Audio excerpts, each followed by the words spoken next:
예, 샬롬 샬롬.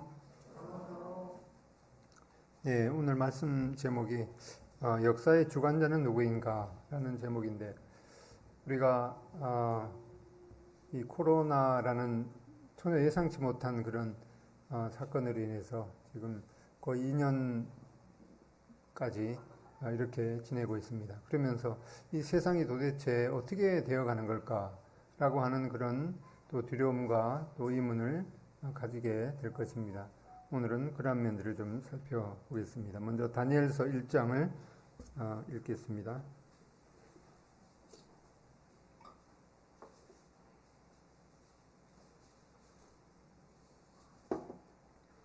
다니엘서 1장 1절부터 2절까지만 다 같이 한번 읽어보겠습니다. 1장 1절부터 2절까지 시작. 유다 왕 요야김이 위에 있는지 바벨론 왕 느부갓네살이 예루살렘에 이르러 그것을 에워쌌더니 주께서 유다 왕 요야김과 하나님의 전 기구 얼마를 그의 손에 붙이시매 그가 그것을 가지고 신할 땅 자기 신의 묘에 이르러 그의 신의 보고에 두었더라. 예.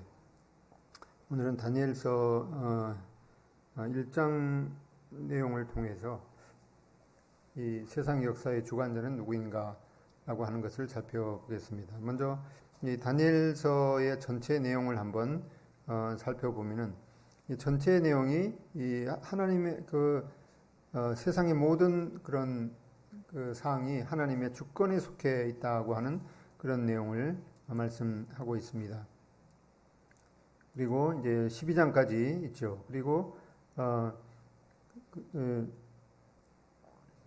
1장은 이제 다니엘이 바벨론의 포로로 잡혀가는 그런 내용을 담고 있습니다. 그 다음에 2장에는 우리가 느부갓네살 왕이 그 꿈에 큰 신상을 본 그런 그 꿈에 대한 내용을 보게 되겠습니다. 그리고 이제 7장에 가보면은 역시 이제 여기는 다니엘이 그 환상을 본 그런 내용이 2장하고 이 같은 내용임을 이렇게 보게 될 것입니다. 그 다음에는 3장에 가면은 이제 풀문불과 그 다니엘의 그 세 친구가 거기에 들어갔다가 구원받는 그런 내용이 나오고, 그 다음에 6장에 가보면은 사자굴 속에 들어간 다니엘이 구원받는 비슷한 내용이 이렇게 되겠죠. 그리고 이제 4장에는 느부갓네살 왕이 이제 교만해서 늑대 인간으로 변했다가 이제 그 회개하고 돌아오는 그런 내용이고, 그다음에 5장에는 벨사살 왕이 교만함으로 말미암아서 죽음을 맞이하게 되는. 그래서 요 쌍을 이렇게 이루는 이제 그런 내용을 보게 됩니다. 그래서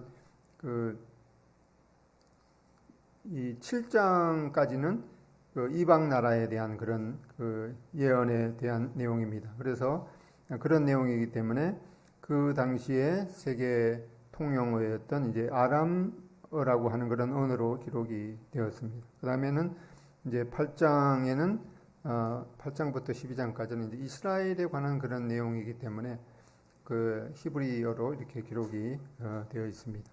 전체적인 그런 내용을 이제 계속해서 살펴보게 되겠습니다. 이 다니엘서의 이제 저자는 이제 다니엘인데, 그 뜻은 이제 하나님께서 나의 심판자이시다라고 하는 그런 뜻이 되겠습니다. 그리고 이 다니엘서는 다니엘서 그 자체 다니엘이 기록했음을 말씀해 주고 있습니다. 12장 4절에 보면은 다니엘아 마지막 때까지 이 말을 간수하고 이 글을 봉화하므라. 많은 사람이 빨리 왕래하며 지식을 더하리라.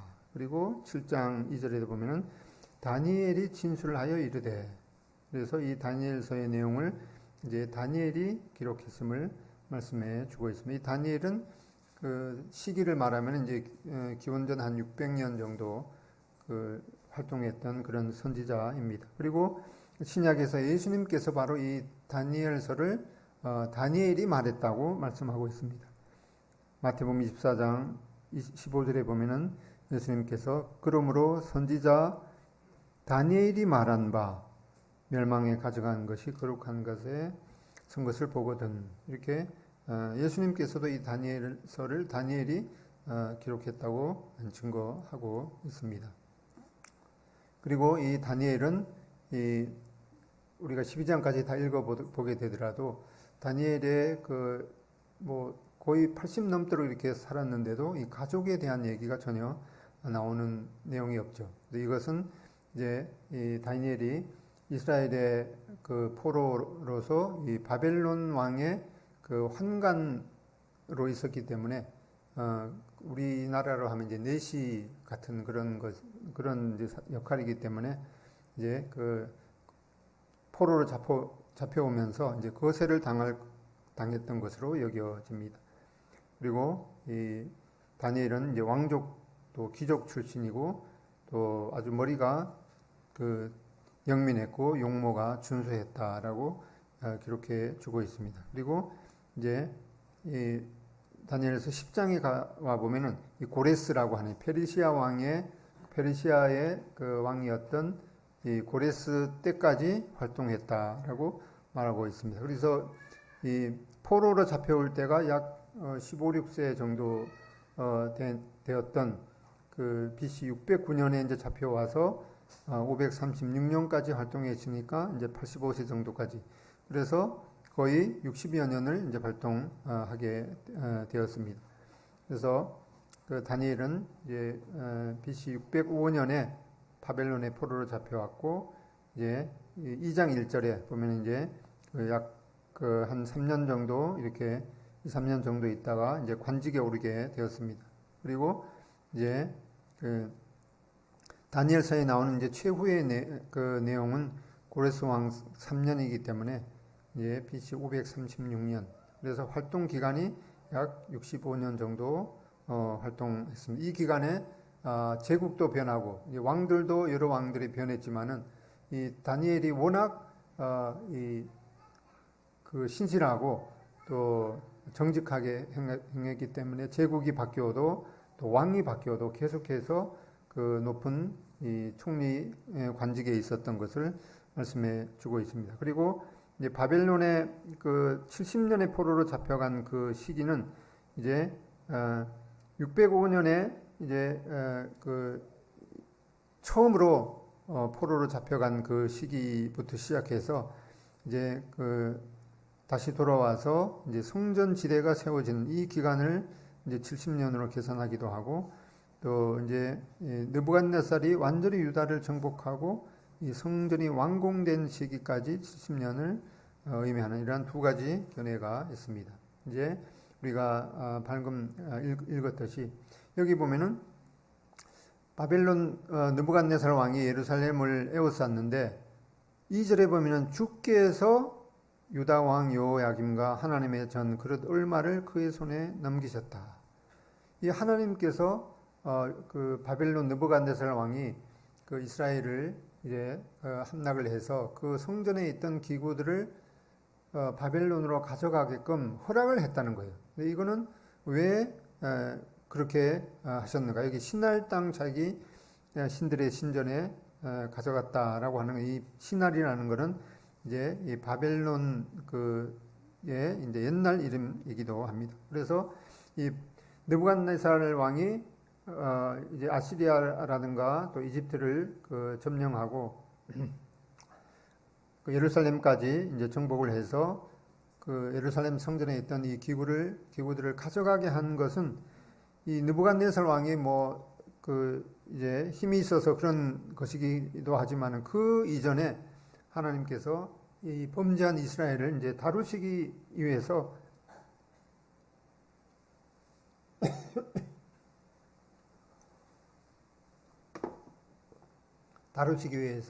이제 하나님께서 허락하심 하에 이러한 일이 일어난 것임을 특별히 언급하고 있습니다. 왜 그렇게 했겠습니까? 그것은 이제 이스라엘이 하나님 앞에 범죄했기 때문에 이 이스라엘이 그런 그 고난을 통해서 하나님께로 돌아오게 하는 그런 하나님의 섭리가 있었던 것을 말씀하고 있습니다. 역대하 36장에도 이 말씀을 다시 한번 언급하고 있습니다.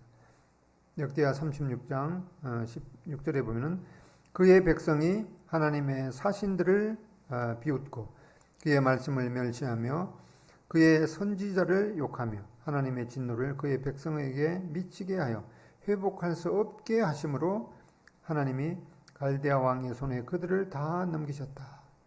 계속해서 이스라엘 백성들이 하나님의 말씀을 듣지 않기 때문에 결국에는 이제 이방 나라 더 악한 갈대아 왕의 손에 그 이스라엘을 넘기셨다. 그래서 그가 와서 그들의 성전에서 칼로 청년들을 죽이며 청년 남녀와 노인과 병약한 사람을 긍휼히 여기지 아니하였으며 이렇게 이스라엘 백성들이 하나님 앞에 범한 그 악함과 범죄함 때문에 하나님께서 이 갈대아의 손에 이스라엘을 넘기셨다라고 말씀하고 있습니다. 그래서 여기 지도에 보면 여기가 이제 이스라엘 예루살렘인데 이렇게 1000여 킬로나 떨어진 이 바벨론 그 땅으로 이러한 성전 기물들을 이제 가져가게끔 허락을 하셨습니다. 그리고 많은 사람들이 이제 포로로 잡혀가게 되었습니다.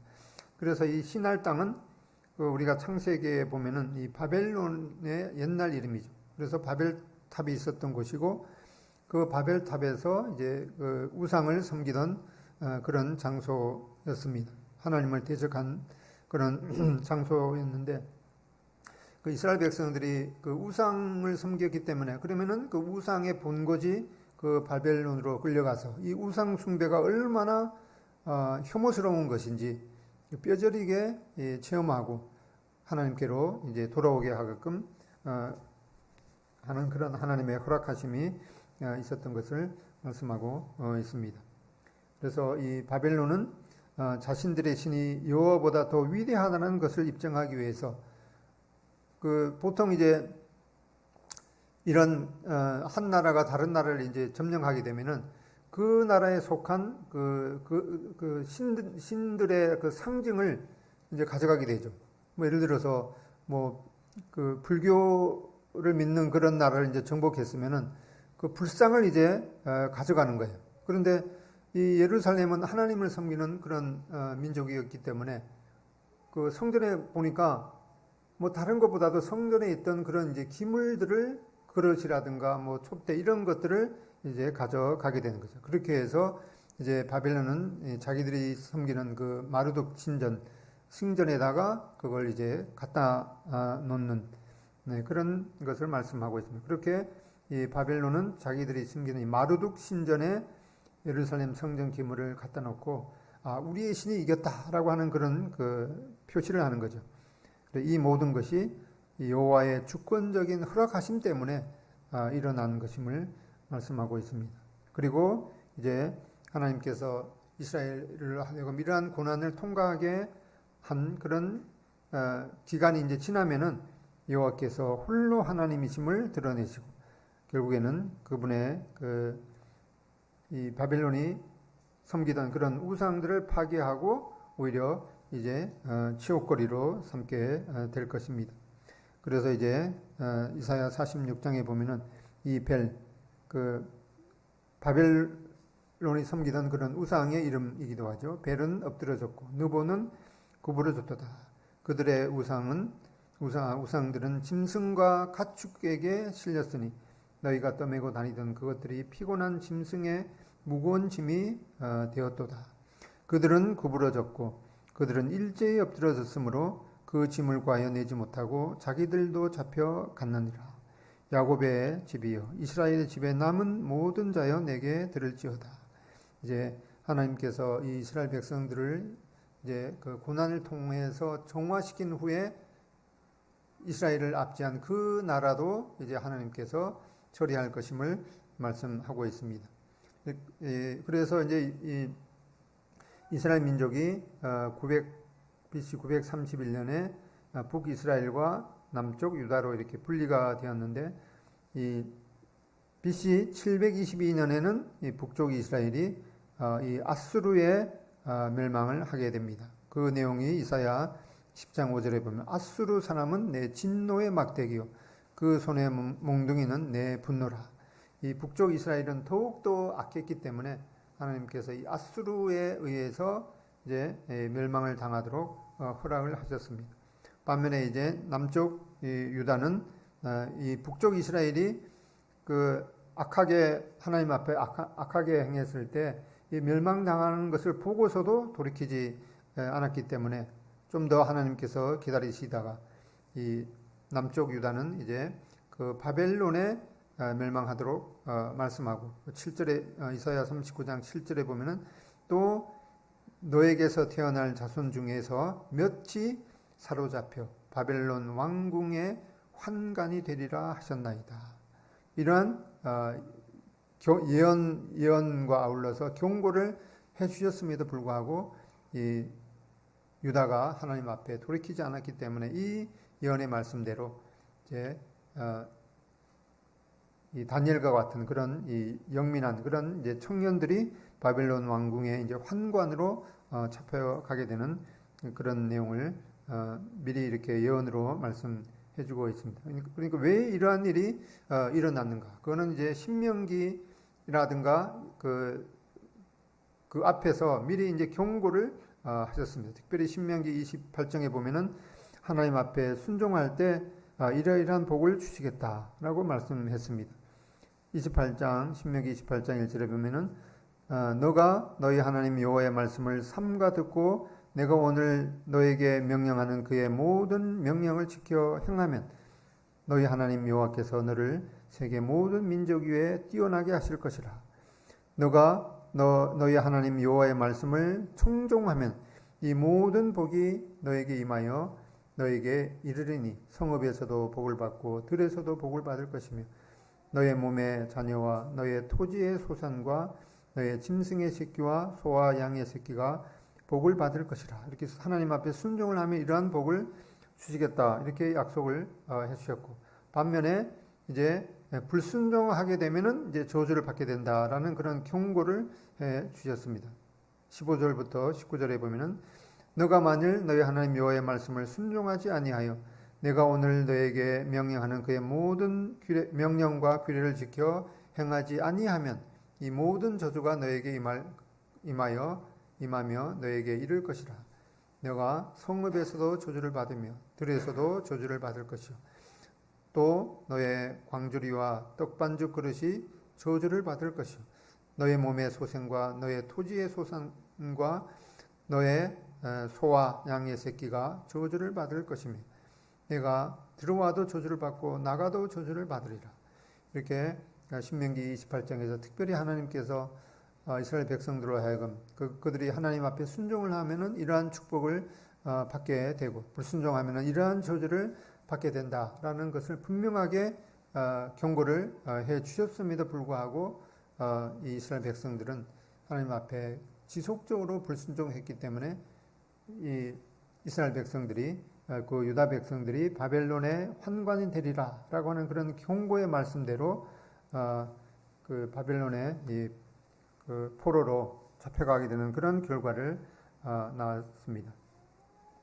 이 다니엘서에 보면은 이때 그 다니엘도 먼저 잡혀가고 그 후에 이 에스겔도 잡혀갔습니다. 그런데 이제 그 다니엘은 이제 왕족 출신인데 비해서 에스겔은 이제 그 제사장이었습니다. 그리고 먼저 다니엘이 잡혀가고 그 후에 에스겔이 또 잡혀갔습니다. 다니엘이 잡혀갈 때는 이제 소년 나이였죠. 한 15세, 15, 16세 정도고 에스겔은 이제 좀 더 나이가 많은 그런 그 시대였습니다. 그리고 다니엘은 이제 그 처음에 그 바벨론 그 제국의 그 왕궁에서 이제 일을 하게 되죠. 반면에 이제 에스겔은 백성들과 함께 고난을 받으면서 이 하나님의 말씀을 증거하게 됩니다. 이 다니엘 전체 메시지는 미리 말씀드린 대로 이 이스라엘이 바벨론의 그 포로로 잡혀온 이래로 그 이스라엘과 관련된 그런 이 이방 제국과 그리고 이스라엘의 그 미래가 어떻게 될 것인가라고 하는 것을 보여주고 있습니다. 또 하나님께서 그 이스라엘의 징계의 도구로 사용되는 이스라엘이 하나님 앞에 불순종할 때 그 주변에 있는 나라들이 이제 이스라엘을 이제 괴롭게 하는 그런 하나님의 도구로 사용되도록 했습니다. 그렇게 함으로써 이제 하나님께서 그 이방 나라들을 하나님의 주권대로 다스리시고 또 이스라엘이 이제 그 적그리스도에 의해서 부과된 그런 환난과 그 고통을 통과한 후에 결국에 최종적으로는 이제 이스라엘 민족이 하나님 앞에 정화가 되어서 이제 예수 그리스도께서 재림하심으로 세우게 될 그 천년 왕국에서 이제 그 회복이 될 것을 말씀하고 있습니다. 그래서 인자의 오심으로 이스라엘은 그 이방 세계의 지배를 받는 그런 심판으로부터 이제 그 고난을 통해서 구출될 것이고 이제 메시아께서 온 세상의 왕이 되어 통치하게 될 그런 미래를 말씀하고 있습니다. 다니엘서 1장 1절에 보면 유다 왕 요야김이 다스린 지 3년이 되는 해 바벨론 왕 느부갓네살이 예루살렘에 이르러서 그 성을 에웠었다. 이 시기에는 그 주변에 이스라엘 주변에 있는 뭐 아시리라든가 바벨론 그리고 남쪽으로 이집트 이러한 그 여러 나라들이 서로 연합을 하고 그 대적을 하고 이제 이런 아주 복잡한 시기였기 때문에 여러 그 성경에서도 이러한 말씀을 이야기해주고 있습니다. 열왕기하 24장 1절에 보면은 요야김 시대에 바벨론 왕 느부갓네살이 올라오매 요야김이 3년간 섬기다가 돌아서 그를 이제 배반하게 되었다. 그렇게 해서 이제 바벨론 왕이 다시 그 쳐들어온 것을 말씀하고 있습니다. 그리고 여기 이제 연대라든가 이런 것들은 약간씩 이제 차이가 나는데 그거는 왜 그런가 하니까 그 이스라엘 민족이 다른 바벨론 이제 포로 상태로 이제 속국으로 있었는데 각 나라마다 그 연대를 그 계산하는 그런 방식이 약간 틀리기 때문에 한 1, 2년 정도는 이제 차이가 나게 됩니다. 그래서 그때 당시에 바벨론 제국이 어떠한 모습으로 있었는가? 이것은 이제 그 독일의 고고 학자가 그 성경에 분명히 이 바벨론 그 제국이 성경에 보면은 아주 엄청난 그런 그 제국이었다는 그런 분명한 말씀이 있었는데 그런 이제 증거들이 이제 한참 동안 나오지 않았기 때문에 이 그 독일 그 고고학자는 성경에 나온 내용이 분명하게 사실이다라는 것을 이제 믿고 그 당시에 그 바벨론 제국이 있었던 그 자리를 이제 그 탐사를 이제 하게 됐죠. 근데 그때는 이제 보통 이제 모래 사막이기 때문에 그 당시에 그 바벨론 제국을 이제 모래가 다 덮었기 때문에 겉으로는 이제 보이지 않는데 이제 많은 사람을 이제 데리고 가서 그 모래 사막을 한 20-30m를 이제 다 판 거예요. 파고 보니까 이제 이러한 그 여러 가지 유물도 나오고 그 여기에 보이는 그 이스타르 문이라고 하는 이러한 그 유물들이 이제 나왔는데 이러한 것들이 이제 부서지기도 이렇게 했는데 하여튼 이제 엄청난 그런 양을 이제 독일로 다 가지고 가고 조각난 것들을 이제 다 이제 그 이리 맞추고 저리 맞추고 해서 이제 그 지금 독일 그 박물관에 가보면은 저도 이제 거기 한번 가보고 싶은데 특별히 이제 이스타르 이 문을 원래 그대로 이제 복원을 했습니다. 복원을 해보니까 이 수천 년 전에 그런 건물인데도 불구하고 여기에 그 벽돌의 그런 이제 그림이라든가 이런 것들을 아주 그 고온에다가 구웠기 때문에 색깔도 지금에 이르러서도 이러한 색깔이 그대로 남아 있었다고 합니다. 그래서 그런 그 유물들을 이제 발굴한 것을 바탕으로 해서 그 당시에 바벨론 제국의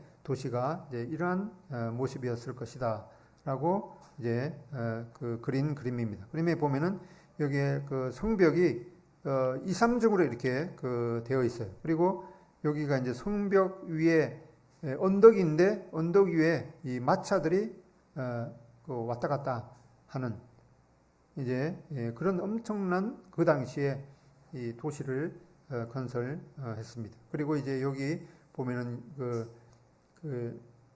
지구라트라고 하는 이제 옛날 그 바벨탑 세운 이제 그런 모습들도 있고, 그 옆에 이제 그 바벨론 제국의 신을 섬기는 이 마르둑 신전도 있는 것을 여기 그림에서 보게 됩니다. 그리고 여기가 이제 그 독일 그 박물관에 이 아까 보셨던 그 이스타르 문을 이제 그대로 이제 복원한 것인데, 여기에 이런 그 벽돌에 있는 그런 그 색깔들이 지금도 아주 찬란하게 이렇게 되어 있습니다.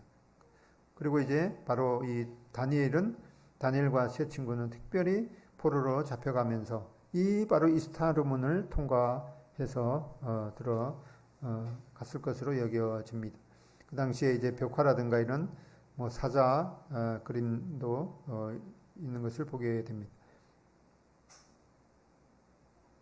그리고 이거는 이제 그 고대 그 바벨론 그 도시가 있었던 그 지역인데, 전에 이제 죽은 그 사담 후세인이 여기다가 이제 그 옛날 그 바벨론의 영광을 재현한다고 해서 이 도시를 건설을 하다가 이제 중단된 그런 모습입니다. 그 당시에 세계의 그 판도를 보면은 여기가 이제 이스라엘 지형이고, 이 남쪽으로는 이제 이집트가 애굽이 자리 잡고 있었고, 그 다음에 이 오른쪽에 보면은 아직 그 이제 초기 시기에는 이 아시리아가 더 이제 강성했죠. 그리고 이제 그 바벨론 그 여기 땅이 있는데, 이제 바벨론하고 메디아 이것이 이제 이제 합병을 하게 되죠. 합병을 하게 돼서 이제 아시리아도 이제 그 점령을 하게 되고, 그리고 이제 이집트까지 정벌하게 되오면서 그 중간에 있던 이 예루살렘이 이스라엘이 이제 고난을 당하는 그런 그 지형인데, 여기에 그 갈그미스라고 하는 요 지역이 있습니다. 여기가 그 전략 요충 지역이기 때문에 여기에서 이제 많은 전투들이 벌어지게 됩니다. 그렇게 해서 이제 요 갈그미스라는 요 지역에서 이제 그 전투를 벌이게 되는데, 먼저 그 1차 갈그미스 전투가 있습니다. 이것은 이제 열왕기하 23장과 역대하 35장에 기록이 되어 있습니다. 역대하 35장 20절에 보면 애굽 왕 느고라는 이제 그 애굽 바로의 이름이죠. 애굽 왕 바로가 유브라데 강가에 갈그미스를 치러 올라왔다. 이 갈그미스라는 것은 영어로 하면 갈그미스고, 그 다음에 독일어로 발음하면은 이제 길가메시, 비슷하죠. 길가메스, 갈그미스, 이런 요 갈그미스 지역에서 이제 전투를 벌이게 됩니다. 그래서 이제 아까 보셨던 그 당시에는 이제 그 아시리아 제국이 강성했기 때문에 그 이집트의 입장에서 보면은 이 아시리아가 만약에 바벨론에 의해서 망하게 되면은 자기들한테도 이제 화가 미치기 때문에 이 애굽은 이제 그 아시리아하고 연합을 해서 그 바벨론을 이제 그 대항을 하고 있는 그런 그 시기였죠. 그런데 여기 말씀해 보면은 그 조그마한 나라였던 이스라엘은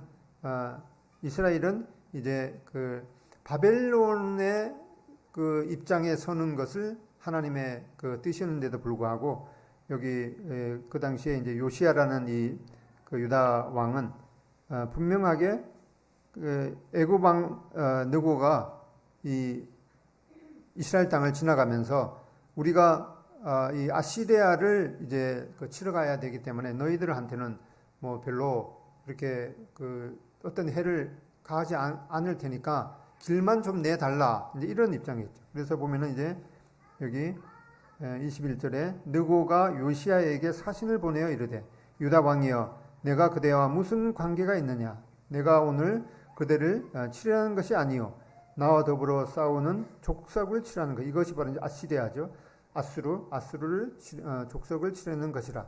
하나님이 나에게 명령하사 속히 하라 하셨은즉 하나님이 나와 함께 계시니 그대는 하나님을 거스르지 말라.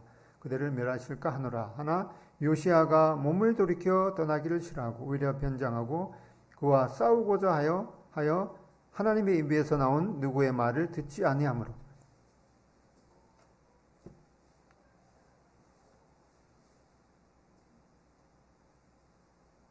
무깃도 골짜기에서 이르러 싸울 때 활 쏘는 자가 요시아의 왕을 쏜지라. 왕이 그의 신하들에게 이르되 내가 중상을 입었으니. 이 하나님께서는 이제 그 애굽 왕 이 느고의 입을 통해서 이제 그 유다가 이제 바벨론하고 친하게 지내는 것을 그 하나님의 뜻임에도 불구하고 이 요시아 왕은 이제 이 아시리아도 이제 더 위협이라고 느끼고 이 애굽 왕 이 느고가 지나가는 그 이제 아수르를 이제 대항하러 지나가는 그런 뜻이라고 했는데 이 요시아는 이 그 애굽을 이제 오히려 치료하다가 오히려 자기가 죽음을 당하게 되는. 그래서 이런 그 내용이 있습니다. 그렇게 해서 이제 느고는 그 아수르를 느고가 이제 아수르하고 이제 그 협력을 해서 이제 바벨론을 대항하려고 하는 그 길을 가는 그 와중에 이제 요시아가 오히려 이 느고를 이제 대항하기 때문에 그 무깃도에서 이제 죽음을 당하게 되죠. 그렇게 해서 이제 그 아시리아와 함께 그 바벨론을 대항하다가 실패를 하고 이제 그 돌아오는 길에 이 애굽 왕 느고는 그 요아스 그 왕을 이제 폐위하고 이 여호야김을 세우게 됩니다. 그렇게 해서 이제 이 아까 609년이죠. 그리고 이제 한 4년 정도 후에 이제 2차 그 갈그미스 전투를 이제 벌이게 됩니다. 이렇게 해서 이제 여기 그 까만 줄을 보면 이제 이집트가 다시 이제 그 바벨론을 이제 그 치러 가게 될 때 오히려 이제 느부갓네살이 이 이집트를 이 갈그미스 지역에서 이제 그 이기게 되어서 이제 이제 이기면서 돌아오면서 이제 이 예루살렘까지 이제 그 정복하게 되는 그런 말씀을 해주고 있습니다. 예레미야 46장 2절에 보면은 애굽에 관한 것이라. 곧 유다의 요시아 왕의 아들 요야김 넷째 해에 유브라데 강가 갈그미스에서 바벨론의 느부갓네살 왕에게 패한 애굽의 왕 바로 느고 2세의 군대에 대한 말씀이라.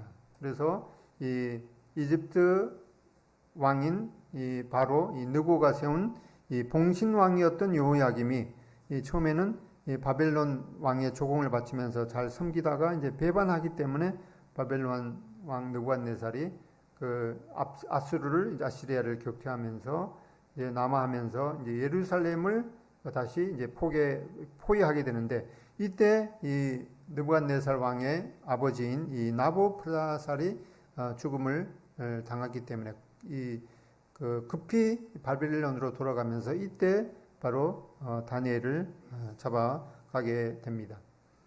이 갈그미스 지역이 이제 그 이집트 그 지역이기 때문에 그 이제 그림으로 보면은 아주 이 유브라데 강이 흘러가고 이게 언덕 위에 아주 전략 그런 그 요충지입니다. 그래서 이제 이 갈그미스 전투에 대해서 우리는 역사를 통해서도 볼 수가 있는데 이 예레미야 46장에 보면 이 그 갈그미스 전투의 그 상황에 대해서 아주 장엄한 그런 그 시로 잘 묘사가 되어 있습니다. 예레미야 46장 2절에 보면은 애굽에 관한 것이라. 곧 유다의 요시아 왕의 아들 요야김 넷째 해에 유브라데 강가 갈그미스에서 바벨론의 느부갓네살 왕에게 패한 애굽의 왕 바로 느고의 군대에 대한 말씀이라 라고 하면서 이제 그 너희는 작은 방패와 큰 방패를 예배하고 나가서 싸우라. 너희 기병이여 말에 안장을 지어 타며 투구를 쓰고 나서며 창을 갈며 갑옷을 입으라.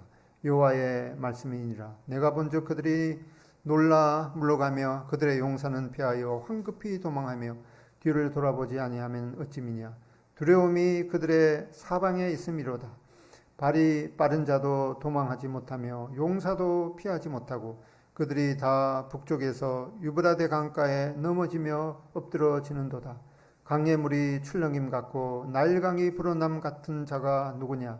애굽은 나일강이 불어남 같고 강물이 출렁임 같도다. 그가 이르시되 내가 일어나 땅을 덮어 성읍들과 그 주민을 멸할 것이라. 말들아 달려라. 병거들아 정신없이 달려라. 용사여 나오라.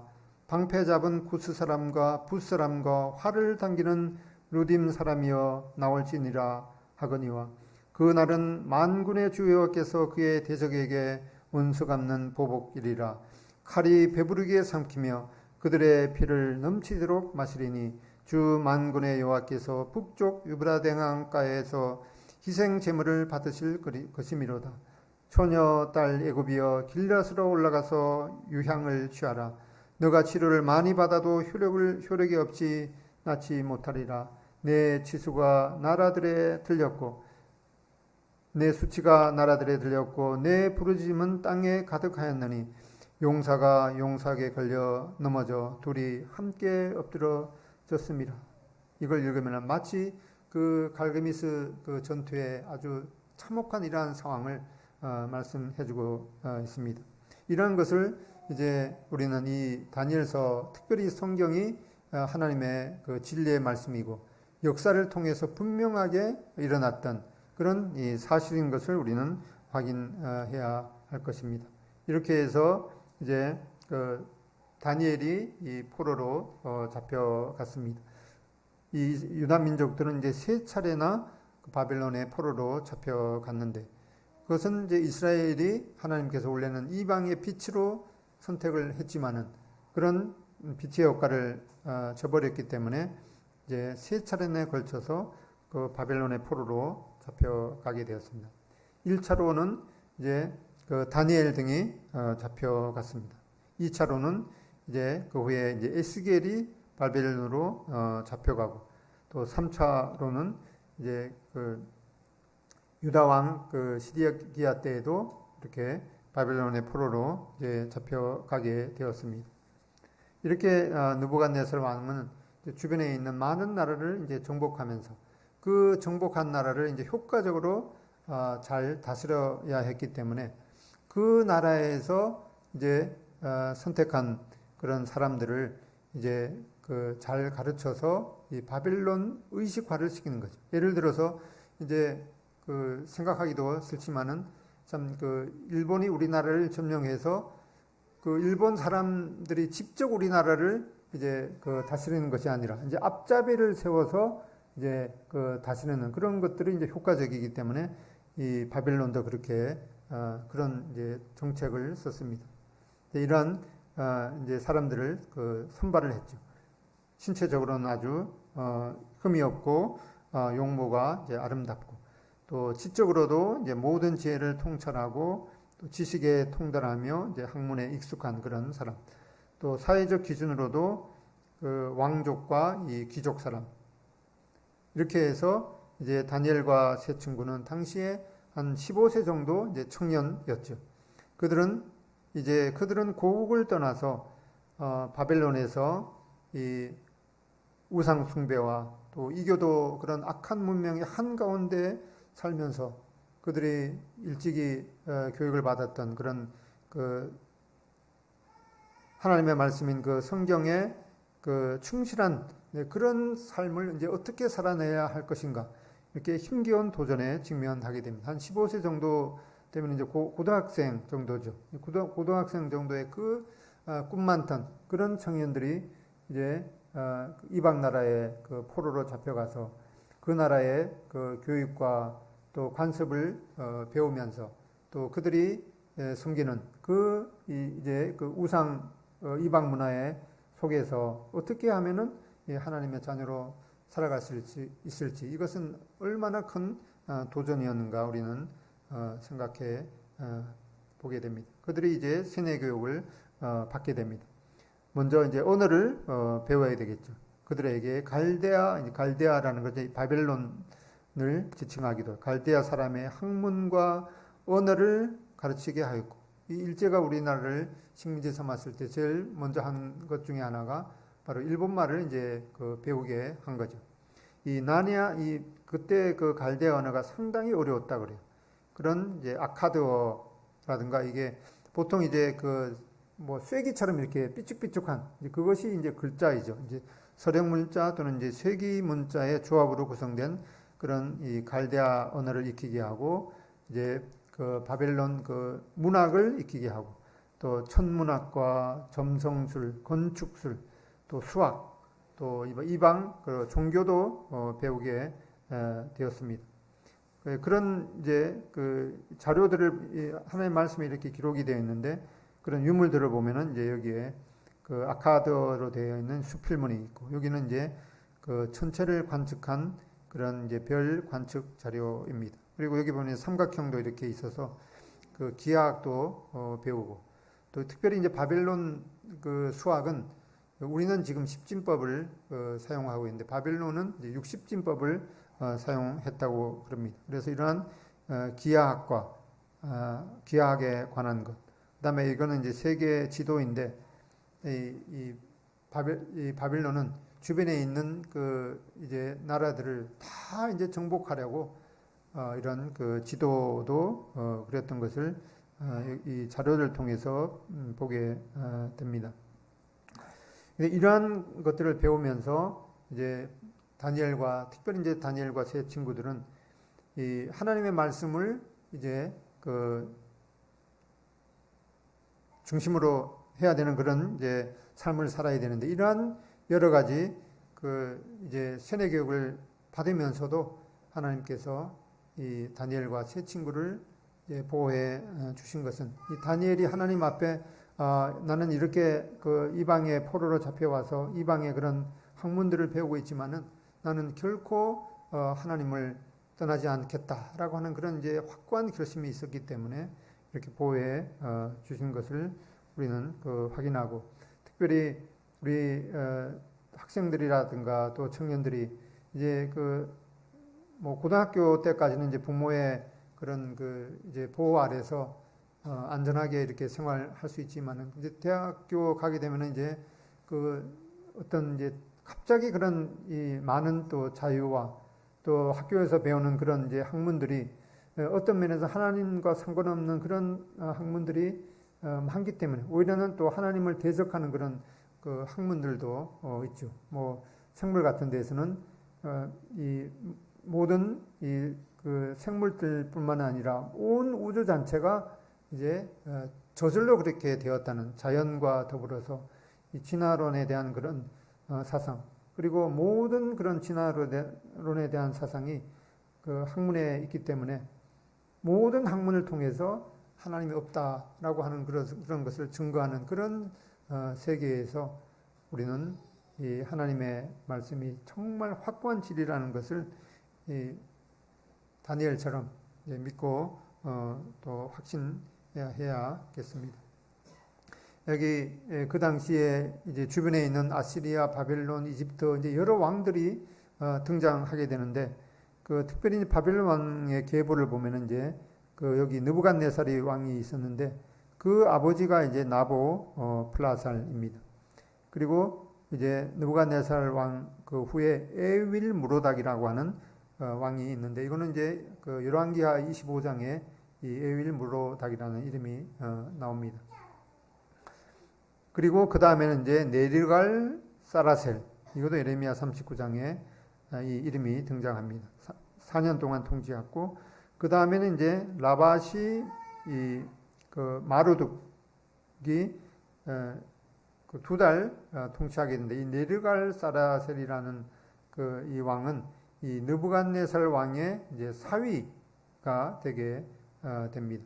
그리고 이제 이제 마지막 왕은 이제 벨사살 왕이고 벨사살하고 이제 벨사살 왕의 아버지가 나보니두스인데 이 나보니두스는 이 사람은 이제 이 다른 나라를 정복하는 그러한 일에만 이 관심을 두기 때문에 이 바벨론 이제 수도에는 있을 시간이 없는 거예요. 그러면서 이제 나보니두스는 이제 아들 벨사살에게 너는 이제 바벨론에 남아서 이제 나라를 잘 이제 통치해라. 그렇게 하면서 이제 나보니두스는 이제 정복하게 되는 이제 그런 역할만 하기 때문에 아버지와 아들이 이제 공동으로 이제 섭정을 한 기간이 17년 정도 되는데 이 나보니두스도 봐도 바로 이제 느부갓네살 왕의 이제 사위가 되게 됩니다.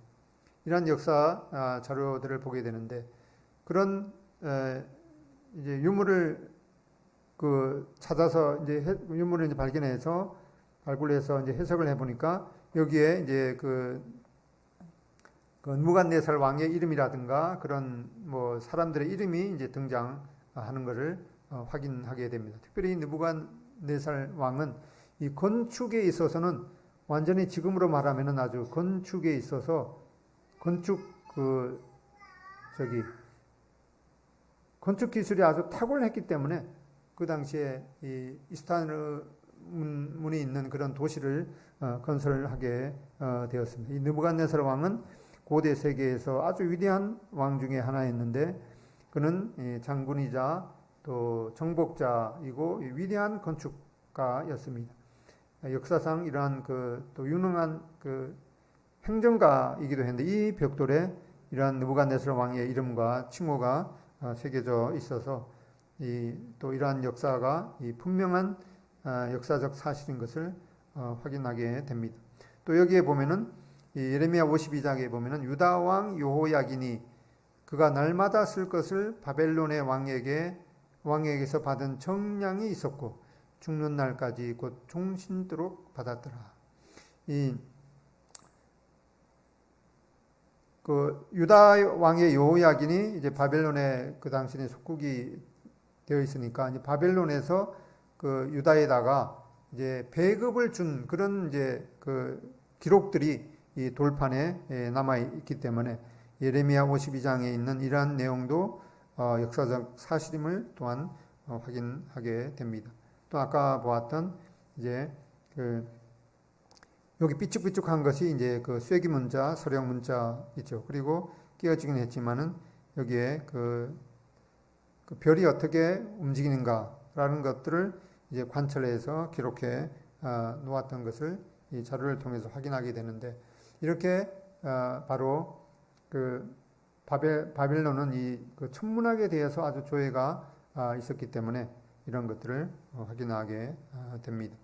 그리고 아까 이 수메르 스필문이라든가 여기에 자료를 보면 이제 두 사람이 있는데 뭐를 기록하고 있어요. 이거는 이제 두 가지 언어를 이제 기록하고 있는 것이죠. 이렇게 기하학에 대한 그런 내용, 또 이제 천체의 징조를 기록한 그리고 세계의 지도, 그다음에 이제 아카드어, 수메르어 그런 이제 동사 변화표 이런 발음을 어떻게 하는가 이런 것도 이제 기록이 되어 있습니다. 그리고 배급을 한 그런 양을 뭐 어떻게 했는가, 그리고 이 아카드어 사전이라든가 발음 음절 체계 이런 것들도 다 이제 흙을 벽돌을 구워서 이제 기록을 했는데 이런 것들이 다 이제 발굴이 되어서 이거는 이제 꿈 해몽 교과서라는 것을 또 확인하게 됩니다. 이런 걸 통해서 이제 하나님을 찬양하는 그런 히브리식 이름이 있었는데 이 바벨론의 포로로 잡혀가서 이방신을 찬양하는 그런 이름으로 이제 바뀌었습니다. 다니엘은 벨드사살이라고 이름했는데 베리어 보호하소서라고 하는 이제 이방 관습의 이방신을 또 찬양하는 그런 이름으로 바꾸어 버렸습니다. 이러한 상황 가운데서 이제 다니엘은 자신을 더럽히지 않도록 뜻을 정하게 됩니다. 다니엘은 뜻을 정하여 왕의 음식과 그가 마시는 포도주로 자기를 더럽히지 아니하리라 하고 자기를 더럽히지 아니하도록 환관장에게 구했습니다. 또 이런 다니엘의 결심에 대해서 하나님이 다니엘로 하여금 환관장에게 은혜와 긍휼을 입게 하셨습니다. 이 왕이 제공하는 음식은 이제 모세율법에 맞지 않았기 때문에 이 다니엘은 그러한 음식을 먹지 않기로 이제 결심했던 것을 확인하게 됩니다. 그러면서 다니엘은 이제 다니엘과 세 친구는 목숨을 걸고 이제 바벨론 왕의 권위에 권세에 순종하지만은 겸손한 태도로 이제 창조적인 제안을 했습니다. 우리는 왕이 제공하는 그런 음식을 먹지 않고 채식을 먹을 때 더 우리가 건강하고 또 얼굴에 빛이 날 것입니다. 이거는 채식주의자라서 그런 것이 아니라 이제 왕에게 내려지는 그 음식은 먼저 이제 이방신에게 제사를 지내는 그런 또 음식이기 때문에 이 다니엘은 자신을 더럽히지 않기를 구했습니다. 이렇게 하나님께서 다니엘과 세 친구를 이제 높이셨습니다. 하나님께서 다니엘과 세 친구들이 목숨을 걸고 이 하나님께 대해서 거룩을 지키기로 결심했기 때문에 하나님께서는 그런 보상으로 세상에서도 높이고 또 하나님께서 이 바벨론에서 이 다니엘과 세 친구를 통해서 이룩하시고자 하는 그런 하나님의 뜻을 이루도록 하셨습니다. 다니엘이 하는 것을 보면은 이제 하나님 앞에서 이 하나님이 원하시는 것이 무엇인가 그것을 이제 알았습니다. 그리고 순종하기로 마음에 확신하고 이제 그대로 목숨을 걸고 이행하게 됩니다. 그런 과정에 이제 인내의 과정도 있었지만은 그런 이 다니엘의 결심에 대해서 하나님께서는 그들을 통해서 하나님의 사명을 성공시키는 데 필요한 것들을 이제 하나님께서 주셨습니다. 그렇게 해서 이제 다니엘은 1장 마지막 절에면 고레스 왕 원년까지 있으리라. 이 고레스 왕 원년이라는 것은 바로 다니엘을 포로로 잡아갔던 그 바벨론이 이제 망하고 이 고레스 왕 페르시아의 고레스 왕에 의해서 이제 바벨론 제국이 멸망하고 다른 나라가 세워져서 이제 고레스는 이제 이스라엘 민족에게 너희들은 이제 고국으로 돌아가서 이 성전을 건축하라라고 하는 그런 허락이 내려진 그런 내용인 것이죠.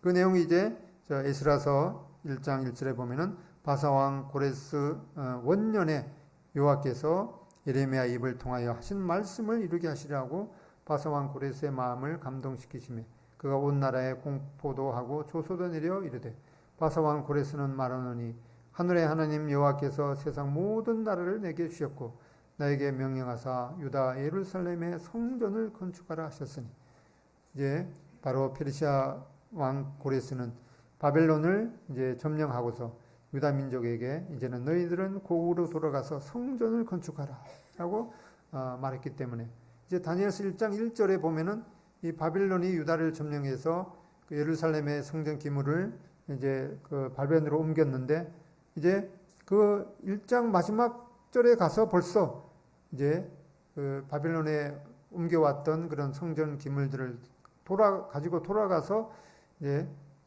예루살렘 성전을 건축하도록 하신 것을 보게 됩니다. 이렇게 하나님께서는 이스라엘 민족이 범죄했을 때 바벨론을 통해서 고난을 당하게 하시고 이제 70년의 포로 기간이 이제 끝나고 나서 이제 페르시아가 바벨론을 점령한 그 이후에는 다시 이제 은혜를 베푸셔서 바벨론에서 예루살렘으로 돌아가서 성전을 건축하게 하셨던 그런 하나님의 역사를 보게 되면서 이 고난을 당하게 하셨지만은 또 하나님께서 또 은혜를 베푸시는 그런 모든 세상의 역사가 하나님의 주권에 속해 있는 것을 우리는 확인하게 됩니다. 그래서 우리 다니엘을 통해서 이 다니엘의 메시지는 하나님께서 우리가 당하는 모든 고통과 압제를 당장 제거해 주신다는 것은 아니죠.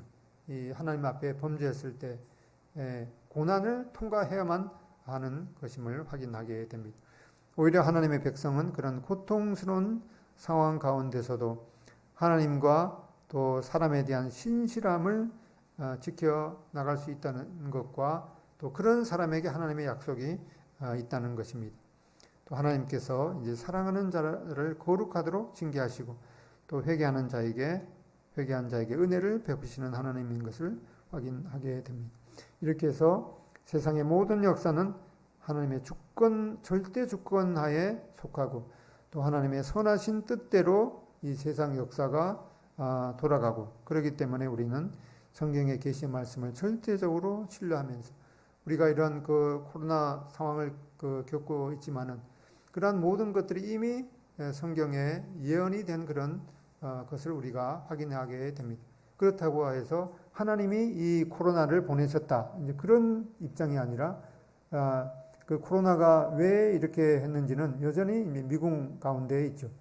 이제 그 유력한 그런 견해가 이제 그 세균을 이제 중국에서 시험을 하다가 유출되었다고 하는 그런 것이 가장 이제 유력한 그런 그 정보이기 때문에, 이러한 그 사람의 악함에 의해서 이러한 상황이 오고 또 이러한 상황 가운데 하나님께서는 그것을 허락하심을 통해서 또 원래 하나님께서 종말의 때 그 계획하셨던 일을 또 이루시고 또 사람들을 다루어 가시는, 이 결국 역사를 움직이시는 분은 하나님인 것을 확인하면서 우리는 이제 하나님의 때가, 하나님의 나라가 이제 점점 더 가까이 오는 것을 확인하면서 그 기쁨 가운데 우리는 주님의 재림을 기다리는 것이 마땅하겠습니다. 기도하고 마치겠습니다.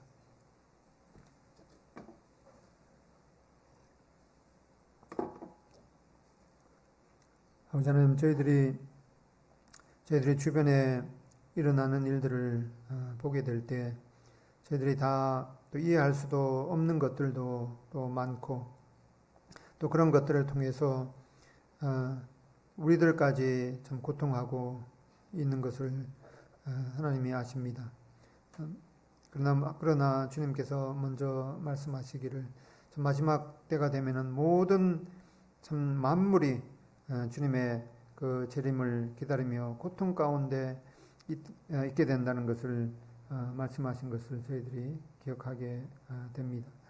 저희들이 다니엘서를 통해서도 보게 될 때 하나님의 백성이 범죄하게 될 때 더 악한 나라들을 통해서 하나님의 백성들이 또 고난을 겪게 되고 또 하나님 앞에 회개했을 때 또 은혜를 베푸시는 그런 역사를 우리가 확인하게 됩니다.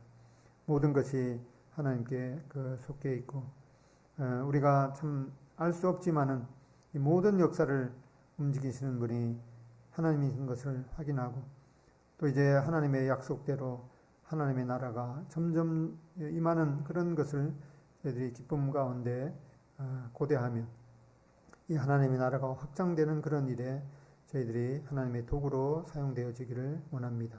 또 오늘 저희 가운데 또 새로운 그런 분을 보내주셨습니다.